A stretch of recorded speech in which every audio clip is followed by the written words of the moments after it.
Nation.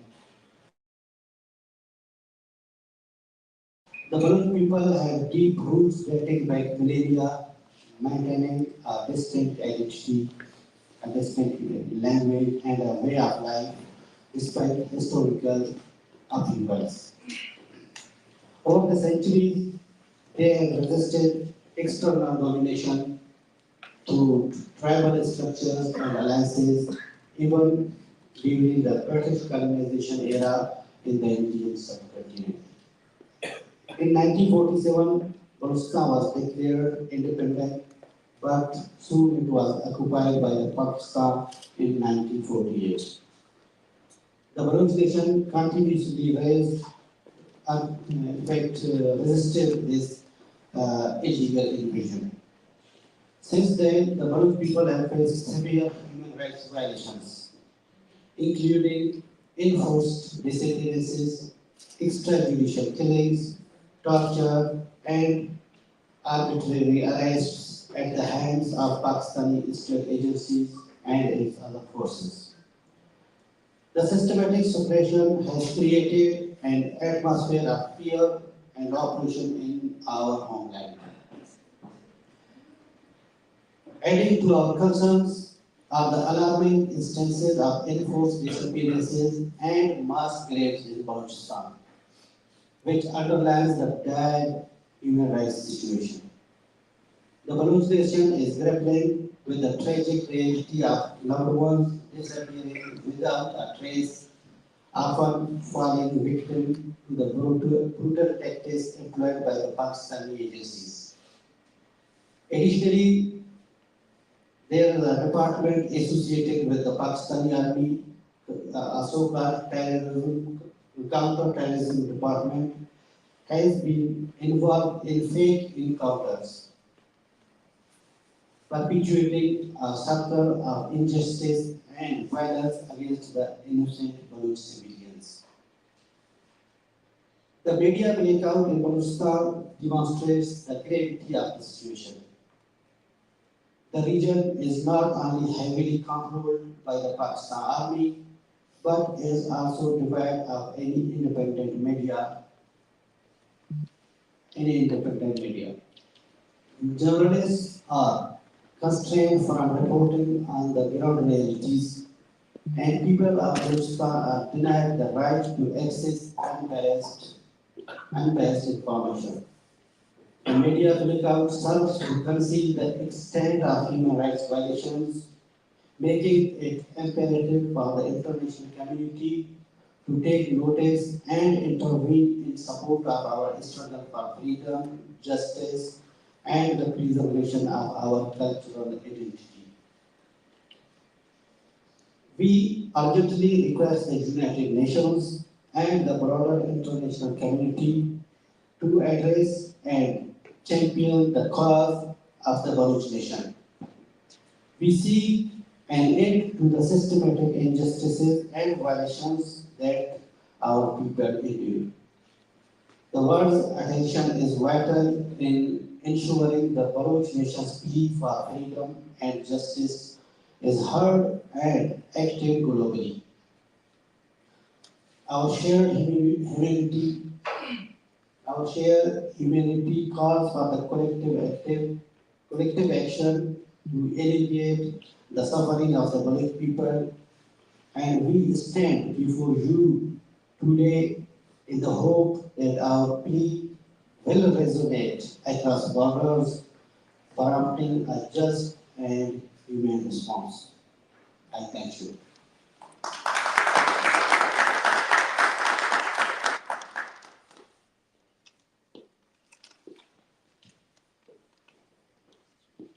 Thank you, Dr. Nassim Baloch. Would you like to give the floor to one of your fellow speakers, or would you like to start to ask our audience if there is a question? No, we go for the questions. Okay, please wait for the microphone. You are. Please present yourself. Yeah, my name is Niaz Baloch.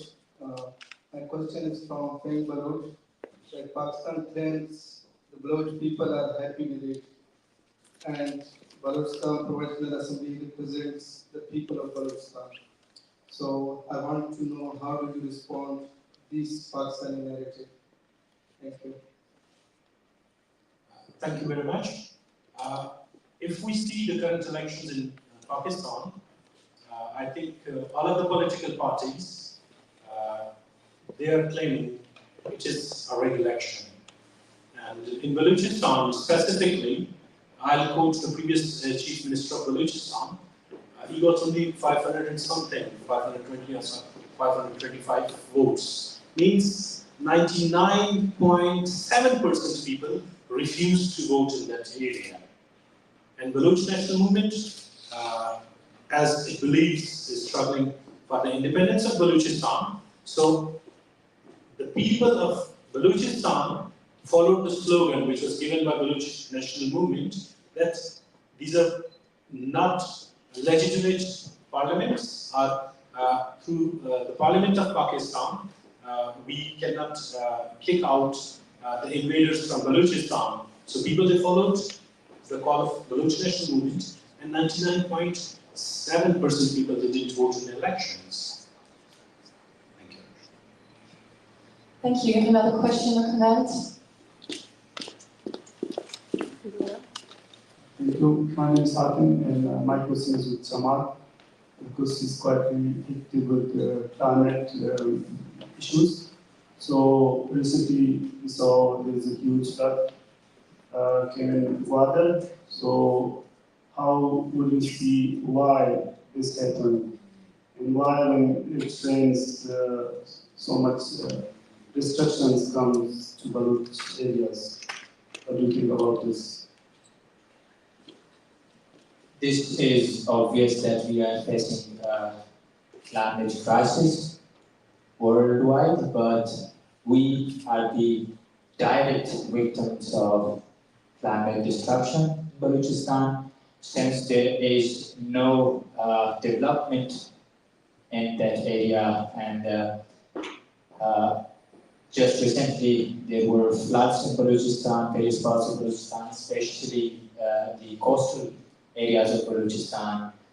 We all have heard about Gwadar, famous for the CPC, deep sea port of China. Entire Gwadar was floating in water, but there were no rescue efforts. There was no support from the government to the people that could survive, that could help these people to rebuild their houses or evacuate from their houses. We are facing it directly in Balochistan, and one of the reasons that why people suffer the most in Balochistan is the lack of responsibility from the government, since it's a colonial rule in Balochistan, and the government only focuses on to exploit the land, and it doesn't really care about the people, as we have also been discussing the human rights violations in Balochistan. So the people continue to suffer in Balochistan due to climate crisis. It's not just the recent incident that happened, it was not just the recent floods, but it happens every year in Balochistan.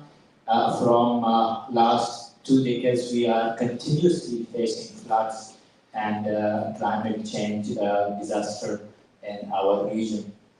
Thank you. Thank you. Another question or comment here in the room? Okay. I pass you the microphone. Voilà. Je vais poser ma question en français, mais vous pourrez répondre en anglais. On voit combien il est difficile d'insérer la question du Balochistan dans l'agenda international, alors que vous êtes au cœur même d'une région avec des acteurs majeurs, des changements qui s'opèrent aujourd'hui dans ce qu'on appelle la mise en place d'un nouvel ordre mondial. Comment expliquez-vous que finalement la communauté internationale soit très prudente avec la question du Balochistan, et comment comptez-vous s'y prendre pour justement essayer d'attirer un peu plus l'attention sur cette question qui, si on regarde les cartes, effectivement est assez centrale? So why is the international community so cautious and so slow to react to Balochistan question? Yes, I understood. Thanks. Yes, for the international community and for our cause and our party which we represent on the international stage. There is a large diaspora, there is a large, we can say large, we cannot say a large membership, but there is a large membership and representatives of our party BNM across the globe, in Europe and other parts of the world. We are continuously campaigning through our, we can say, contacts to the human rights organizations like Amnesty International, Human Rights Watch, as we discussed the enforced disappearances. We are already trying to, we can say we have succeeded to restore some cases of enforced disappearances to the UN body which works on the enforced disappearances, working group. But as far as the global powers, we know that there are interests of the different countries to other countries, as we are occupied, we are colonized, we are a colonized nation, colonized by Pakistan. Pakistan has as a state, they have relations with the other world, and there is a media blackout for the crimes, what they are doing. They are going to hide this.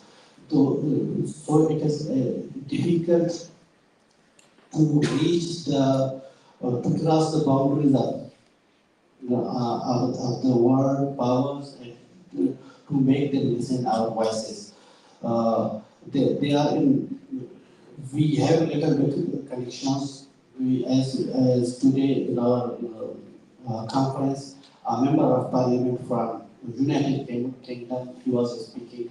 We have little bit supporters from different countries who are the member of the parliament, who are activists working on human rights basis.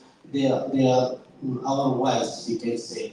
But at state level, we can say it is difficult. We are trying to engage them, we are trying to make our interests, to align our interests with their interests, as the states do. We are at a stage to continue. We have a struggle which is continued since years. We are doing this on daily basis, and we hope we will succeed again. Thank you. Another question, Oui, je vais juste commencer. Simplement, ce matin, pendant vos travaux, il y a une universitaire qui est intervenue et qui a dit que, effectivement, il y avait aussi une peur de la communauté internationale, qui était une balkanisation de la région, que c'était aussi cette crainte qui faisait qu'un certain nombre de pays étaient prudents avec la question du Balochistan. Qu'est-ce que vous avez comme assurance à donner justement sur cette peur d'une balkanisation de la région? Yes, but we hope so. But yes, it is a very difficult region also. We are surrounded and divided in 3 different countries in Pakistan, Iran, and Afghanistan. Pakistan has a mindset of, as we know, by its name, Islamic Republic of Pakistan. And the other side, Islamic Republic of Iran, other side, the Islamic country, Afghanistan. Though we don't have any clashes, any conflict with Iran and Afghanistan, but our boundaries, our people, they live on the other side of this Balochistan, which we occupied by Pakistan. So it is very difficult among these mindset or what they are working for. And for your question, balkanization, It depends on the situation that comes in the future. We don't know what will happen, but our struggle for an independent Balochistan from Pakistan, it continues. It comes either way, either they quit, either there is a polarization, complete polarization of Pakistan, or the UN chapter of self-determination works and we get independence. We are on our way. Thank you very much. Do we have another question here? Okay, I will give you the microphone. Hello everyone, I'm Nakim Baloch. My question is from Dr. Nasim Baloch. First of all, congratulations for having a great event earlier today. I want to know what are your party's next events during UN's 55th Human Rights Season. Yes, thanks. In the UN session, we organize interventions in the Human Rights Council, which we are having from next week. And we have demonstrations, protests, mobilization of the people. We have planned, there are so many literature printed and put here. There are booklets we are going to distribute them among the masses during the United Nations session to mobilize the people, to mobilize the organizations who are here. Okay, does that answer your question? Yeah. Okay. Thank you. My question is to Jamal Baloch. As you are working on human rights, would you be able to give us a figure of individuals who become the victim of enforced disappearances in Balochistan? Thank you.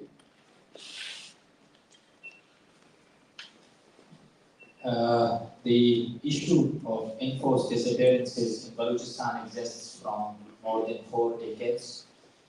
There are people who have been forcibly disappeared. From 40 years, no one knows where are they. Even their families have no information about them. And there are thousands in number. Since Balochistan is a conflict region, it is very hard to get the exact figure.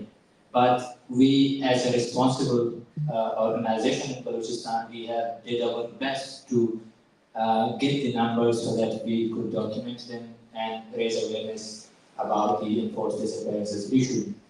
Since our department has been working from 2 years, although we have figures from different organizations that have been working longer than us on the field of human rights, have recorded a large number that says around 47,000 people are possibly disappeared or have been the victims of enforced disappearances in Balochistan. I would say that number might be correct because since we have been monitoring the issue of enforced disappearances in Balochistan, it's just in 2 days, 2019 cases were reported to us by the families, by our sources, and by our party members in Balochistan. And the average number of disappearances every day in Balochistan is 3 people that go forcibly disappeared by the hands of Pakistani forces every single day. Some, I would say very few among them get released from Pakistani custody, but the majority of those who have been forcibly disappeared, as we have been monitoring it, as I had already said, that the number from 2 years that we have documented is 2019. From them, it is very few, around 400 people were released, and it is also very hard to get the exact figure. I cannot say that what we have documented is the actual number. It can exceed because since I already said that it's a conflict region, people normally, the families of forcibly disappeared people are threatened after their family members have forcibly disappeared. Suppose one of your brothers is disappeared and you want to file a case, you want to go and register his case to the police station. The police denies to register your case.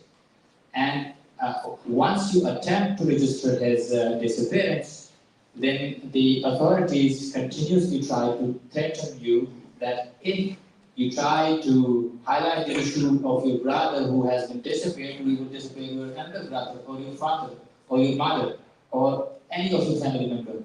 So most of the people are really afraid because it's a very dangerous issue. Normally, people just try to be on the safe side and do not report the disappearances of their loved ones. But as much we could do, we could find, and that number from 2 years is 2019. And each single one who was disappeared, we have all of their data, we have their addresses, we have their family members' contact numbers, and we have their photographs. This is how we have documented these cases. Thank you so much. Thank you. Do we have another last question? Okay, you. Hello everyone, my name is Conact, and I would like to ask a question to Fahim Baloch. We are here in Balochistan, there are multi-billion projects which are going on. One of the largest gold and copper mines is situated in Balochistan. How do the Baloch people see these foreign projects? Thank you. Thank you very much. Just I would mention just 4 mega projects going on in Balochistan. One is the Sandak project. It's a gold project. It's being run by a Chinese state company. And as for the figures, they have got 412 million tons of containing average 5 grams, 0.5 grams of gold and per ton, and 1.5 grams of silver. One of the projects is that, and second is with one of the Canadian companies, that is Sandak project, recording project, and third is the gas exploration going on in Sui district of Dirabukti, and it's estimated that it has got the gas. Overall, Pakistan is at 25.1 trillion cubic feet of gas, out of which 19 trillion comes from Balochistan. And it would be amazing for you that still the gas comes from Sui. It's called Sui gas in Pakistan, and most of the Sui area still does not have gas, and rest of the Pakistan is getting gas from that. And the last, which is another colonization plan by China, that's Pakistan-China Economic Corridor. It's claimed to be a corridor for economic development, but most probably it looks like a military that kind of Pakistan and China's program, and settlement of Chinese in Balochistan and settlement of people from Pakistan. It is a project over there. So these all projects, without the consent of people of Balochistan, are being done in Balochistan. Thank you. Do we have another question or comment here? Okay. If this is not the case, I thank you very much, Dr. Nassim Baloch. Thank you to all your fellow speakers too. Thank you for the interesting conference you gave today to the Geneva Press Club. And ladies and gentlemen, thank you very much for your attention today. Thank you. Okay.